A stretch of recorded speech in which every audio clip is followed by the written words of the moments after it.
Hi, my name is David. I'm 42 years old, and I've been divorced now for 16 years. Coming to the decision to get a divorce was painful. It was several months, almost a year in the making. And in the end, it was the fact, I think, that I had seen my parents go through a divorce multiple times. I knew some of the warning signs, what I had seen with them. One of the biggest takeaways that I had from seeing my parents get divorced was, in the end, you need to protect yourself and your happiness, but you also want to explore every avenue available because divorce should be the very last course of action. My warning signs were shortly after there was a loss in her family that was very detrimental to her. There was a lot of changes that happened in her daily routine, her attitude toward me, her attitude toward a lot of things.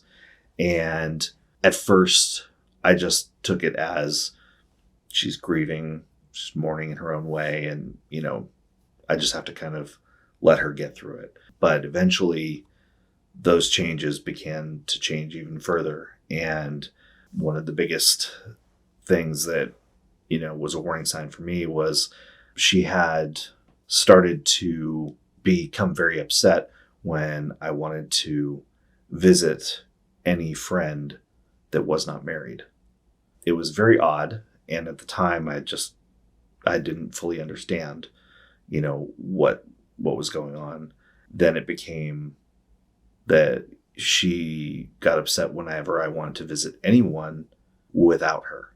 There weren't as many challenges as I had expected. It was more so emotional. It's very hard on both parties, regardless if it was mutual or not.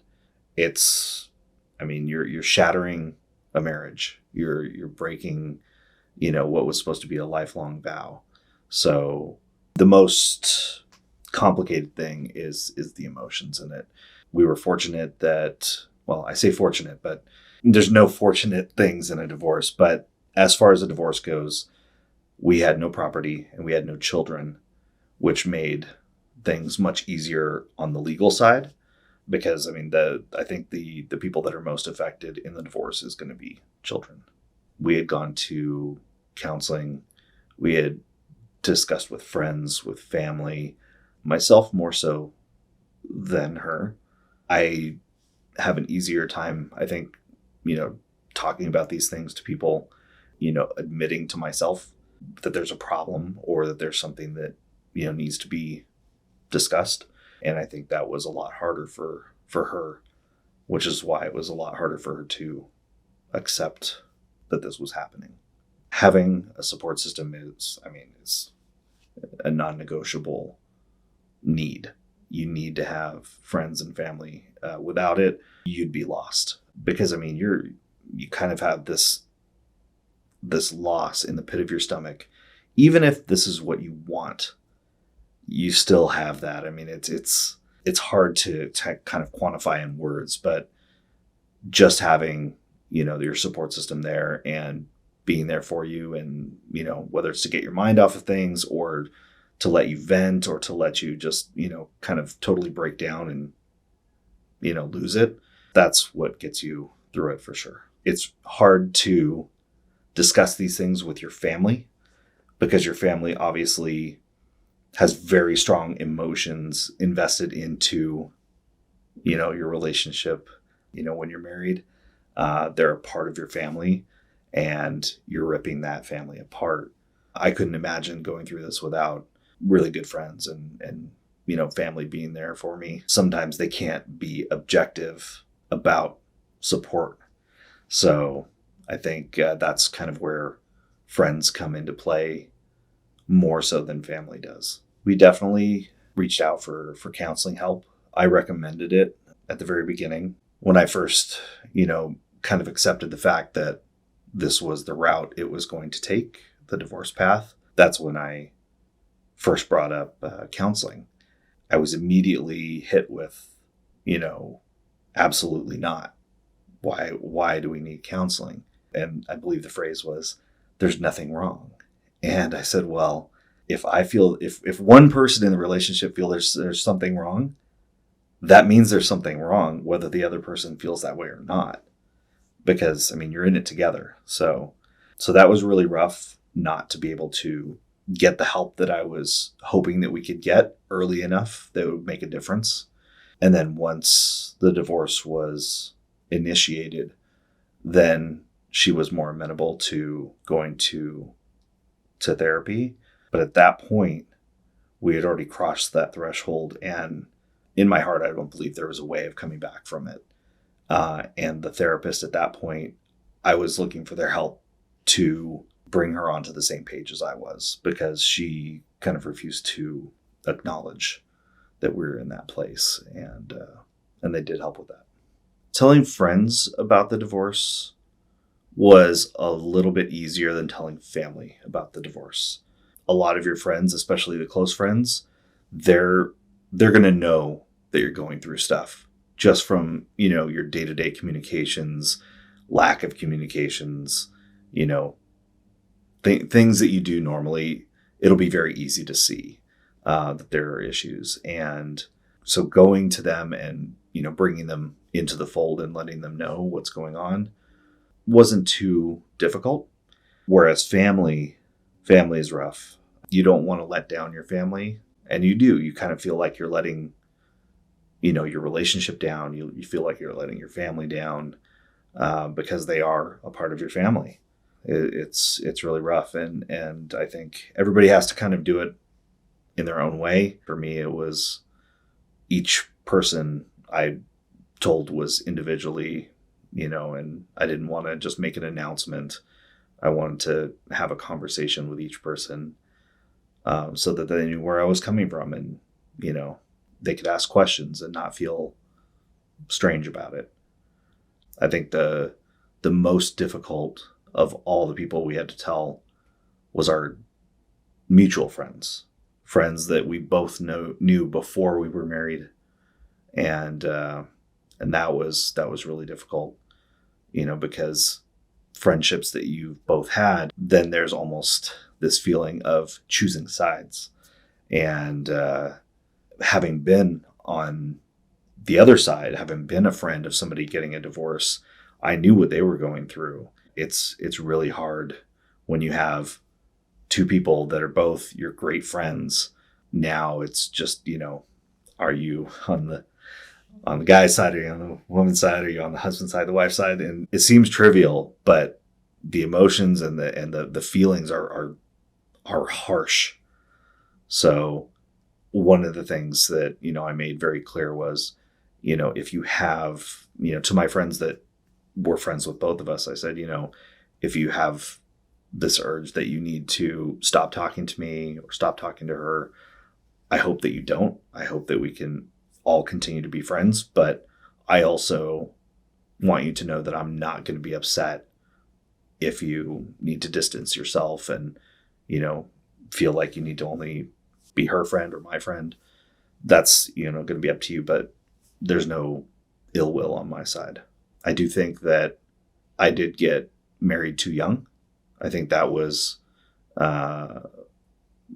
something that I recognized after the fact. And not to say that, there's a certain age you should or shouldn't get married, because everybody, has a level of emotional maturity at different times of their lives. And I know people that have been married since right after high school, 23 years later, they're still married. They have a great life and a great family. So for them, it worked. Unfortunately, didn't work for us. I didn't have, I think, enough life experience at that point to see the things that I see today. And now that I know dozens upon dozens of, friends and family members that have gotten married and that have gone through rough times, I also see in my history what I could have done better, what I could have done differently, what she could have done differently or better. And I can apply that to future relationships and to make sure that warning signs are there, that they can be seen, that I can not repeat any of the same mistakes, that if I see a future relationship kind of going that path, that we can course correct a lot sooner. If I had to do everything over again, maybe I would find another way to try to convince her that, there was a problem. There's hundreds of things that I've thought of over the years that, what could I have done differently? What could I have done to make, to avoid this or to change the outcome? But I don't know if any of them would ever work. So I don't even know if I want to go down that path of, what could I have done differently? Because it's done, it's happened, and I've accepted that. But I think it's kind of equipped me, for all my other friends and all my other family members that are married that are encountering problems or going through difficult times with their relationship, to kind of give them some knowledge, from my direct experiences, to hopefully help them, either see the issues and tackle them before it gets out of hand, or, just encouraging them to talk to somebody, because it doesn't have to be me. It just needs to be somebody. It was unexpected to have the amount of support that I had. I fully expected people, whether it's friends or whether it's family, to kind of shun me because of my decision to get a divorce. And it was kind of the opposite. I had an outpouring of, from both family and friends, to help me, to talk, to, just be by my side. I really thought that I was going to be, ostracized because of it, because it's not acceptable, to do. On the other hand, I did have a particular family member that was very religious who did kind of ostracize me for a while because they didn't think that was a viable option, due to their religious beliefs. But unfortunately, that's the way they felt. And thankfully, a few years later, they were able to reconnect with me and things are better. If you're currently going through a divorce and there is truly a belief in your heart that there is a path to fixing things, I would say make every effort to try. Even if the other person, pushes back, take that chance. Send that text, send that email, make that call, and just show the other person that you are willing to take a step to try to fix this. You will never regret trying to fix the relationship. If in your heart you feel like it's gone beyond the point of no return, then try to be as civil, as friendly as you possibly can. Nothing good will come of fighting, of yelling, except you'll remember it, the rest of your life. So try to be as friendly as you can, even if everything in your body tells you to be mad, to be angry. Don't. It's going to get you nowhere. Divorce is an unfortunate reality that thousands and thousands of people have to deal with every day. Whether it's the last step and they've exhausted their options, or whether they're quick to jump to divorce. I think every generation has a different kind of feeling on divorce and what it means. As the years have gone by, divorce is an easier and easier way out for a lot of couples. My suggestion is to not let it be an easy way out. You're making a lifelong commitment to your partner, and they're making that commitment to you. And if you truly mean it, if you truly are in love with each other, you'll make every effort to try to rectify the situation, and divorce being your absolute last resort. I can tell you right now, I didn't do the best. I could have been a better person. I could have done better. I could have tried harder.